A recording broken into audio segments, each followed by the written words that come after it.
বৰ্তমান কৰোনাৰ পৰা বাচিবলৈ আমি ভেকচিন লোৱাটো খুবেই জৰুৰী আৰু বৰ্তমান 45 এজৰ ওপৰৰ মানুহখিনিক ভেকচিন দিয়া প্ৰক্ৰিয়া চলি আছে আৰু 18 বছৰৰ ওপৰৰখিনিক ভেকচিন 1 মাহৰ পৰা দিয়া হ'ব আৰু তাৰ কাৰণে অনলাইন কৰিব লাগিব। চ' আমি অনলাইন কেনেকৈ কৰিম সেই সম্পূৰ্ণ প্ৰচেছটো মই এইটো ভিডিঅ'ত আপোনালোকক দেখাই দিম আৰু যাতে আপোনালোকে সহজতে নিজৰ ভেকচিনেশ্যনৰ কাৰণে অনলাইন কৰিব পাৰে মোবাইলতে সহজতে। ভেকচিনেশ্যনৰ অনলাইন কৰিবৰ কাৰণে দুটা প্ৰচেছ আছে। নাম্বাৰ 1, আৰোগ্য সেতু এপৰ জৰিয়তে আপুনি কৰিব পাৰে, নাইবা ডাইৰেক্ট আপুনি কোৱিন ৱেবছাইটত গৈ নিজৰ ৰেজিষ্ট্ৰেশ্যন কৰিব পাৰে। যদি আপুনি আৰোগ্য সেতু এপৰ জৰিয়তে ৰেজিষ্ট্ৰেশ্যন কৰিব বিচাৰে তেনেহ'লে আপুনি আৰোগ্য সেতু এপত গৈ হোম পেজত ক্লিক কৰিব, তাৰপিছত কোৱিন অপশ্যনত ক্লিক কৰিব আৰু তাৰপিছত আপুনি নিজৰ নেম এড্ৰেছ ৰেজিষ্ট্ৰেশ্যন কৰিব পাৰে। প্ৰথমতে আপুনি ক্ৰমত গৈ নতুন টেব এটা ওপেন কৰি ল'ব আৰু তাৰপিছত গৈ চাৰ্চ বাৰত ক্লিক কৰি পেলাই টাইপ কৰি দিব COWIN টো কেপিটেলত দিব, তাৰপিছত চাৰ্চ কৰি দিব। এনেকুৱাকৈ চাৰ্চ কৰি দিয়াৰ পিছত এটা ৱেবছাইট আহিব। প্ৰথমতে registration.cowin.gov.in সেইটোত ক্লিক কৰি দিব। ক্লিক কৰি দিয়াৰ পিছত এখন পেজ ওপেন হ'ব এনেকুৱাকৈ, য'ত লিখা থাকিব গভৰ্ণমেণ্ট অফ ইণ্ডিয়া। তাৰপিছত আপুনি স্ক্ৰল ডাউন কৰিব, স্ক্ৰল ডাউন কৰি পেলাই ইয়াতে দেখা পাব হোৱাট ইজ কোৱিন। ইয়াতে এইখিনি পঢ়ি ল'ব পাৰে। কোৱিন ইজ এ প্লেটফৰ্ম য'ত মানে ভেকচিনেশ্যনৰ কাৰণে ৰেজিষ্ট্ৰেশ্যন কৰা এইটো এটা ছাইট ওপেন কৰিছে গভৰ্ণমেণ্ট অফ ইণ্ডিয়াই, যিটো অনলাইন হয় আৰু আপোনাৰ নিয়াৰেষ্ট ভেকচিনেশ্যন চেণ্টাৰত আপোনাক যোৱাৰ কাৰণে সুবিধা কৰি দিয়ে।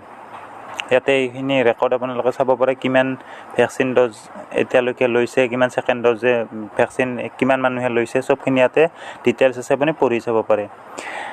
আৰু এনেকুৱাকৈ অহাৰ পিছত আপুনি দুটা অপশ্যন দেখিব লাগিব ইয়াতে তলত। এটা হৈছে register or sign in yourself আৰু এটা হৈছে ৰেজিষ্টাৰ উইথ আৰোগ্য সেতু। যদি আপুনি, মই এগেইন কৈ দিছোঁ এবাৰ, যদি আৰোগ্য সেতু এপৰ দ্বাৰা আপুনি ৰেজিষ্টাৰ কৰিব বিচাৰে ভেকচিনেশ্যনৰ কাৰণে, তেনেহ'লে আপুনি আৰোগ্য সেতু এপটো ওপেন কৰক। ওপেন কৰি পেলাই হোম পেজত গৈ তাত কোৱিন অপশ্যনটো চিলেক্ট কৰক আৰু তাৰপিছত আপুনি ফোন নম্বৰ ভেৰিফাই কৰক আৰু তাৰপিছত নিজৰ নাম, এড্ৰেছ, ID প্ৰুফ দি পেলাই নিজৰ ভেকচিনেশ্যনৰ কাৰণে ৰেজিষ্টাৰ কৰি ল'ব পাৰে।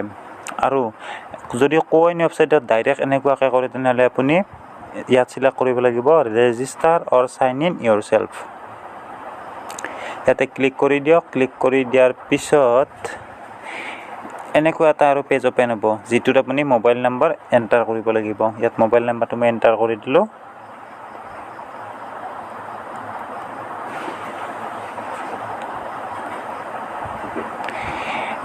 এনেকুৱাকৈ এণ্টাৰ কৰি দিয়াৰ পিছত OTPৰ কাৰণে অপশ্যন আহিব আৰু এয়া আহি গ'ল OTPটো কপি কৰি লওক। কপি কৰি লৈ ইয়াতে পেষ্ট কৰি দিয়ক, নাইবা আপুনি মেনুৱেলিও OTPটো এণ্টাৰ কৰিব পাৰে। তাৰপিছত ভেৰিফাই কৰি দিয়ক।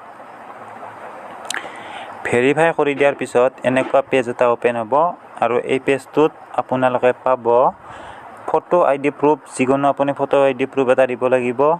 আধাৰ কাৰ্ড দিব পাৰে, ড্ৰাইভিং লাইচেঞ্চ দিব পাৰে, পান কাৰ্ড দিব পাৰে, পাছপৰ্ট দিব পাৰে বা পেঞ্চন পাছবুক দিব পাৰে। যিকোনো এটা দিলে হ'ল ইয়াৰ পৰা। আৰু তাৰ লগতে ইয়াৰে নাম্বাৰটো দিব লাগিব। আধাৰ কাৰ্ড হ'লে আধাৰ কাৰ্ডৰ নাম্বাৰ, ড্ৰাইভিং লাইচেঞ্চ হ'লে ড্ৰাইভিং লাইচেঞ্চৰ নাম্বাৰ, পান কাৰ্ড হ'লে পান কাৰ্ডৰ নাম্বাৰ, এনেকুৱাকৈ নাম্বাৰটো ইয়াতে এণ্টাৰ কৰিব লাগিব। তাৰপিছত নেম এণ্টাৰ কৰিব লাগিব। তাৰপিছত মেল ফিমেল কি হয় আপুনি এণ্টাৰ কৰিব লাগিব। তাৰপিছত ডেট অফ বাৰ্থ এজ আপোনাৰ যিটো ID প্ৰুফ দিব সেইটোৰ হিচাপত আপুনি ডেট অফ বাৰ্থ ইয়াতে দিব লাগিব। তাৰপিছত ৰেজিষ্টাৰটো চিলেক্ট কৰিব লাগিব। তাৰপিছত এটা চিডিউল ডেট দিব আপোনাৰ, সেই চিডিউল ডেট মতে গৈ আপুনি নিয়াৰেষ্ট চেণ্টাৰত গৈ ভেকচিন ল'ব পাৰিব।